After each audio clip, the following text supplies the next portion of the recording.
Сегодня в Ленске ситуация по сносу аварийного жилья после переселения аховая. Программа переселения работает с опережением графика. В связи с этим число пустующих домов растет постоянно.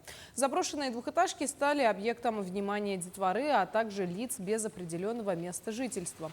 Бесконечно дома поджигаются, их разрушенный вид портит картину во всем городе, но средств на снос не хватает. В прошлом году из районного бюджета на эти цели было выделено 13 миллионов рублей. Сегодня в городе 65 пустующих домов. Еще 32 прибавятся к уже имеющимся после заселения на днях 2 девятиэтажек. Таким образом, в общей сложности в городе будет пустующих 97 домов.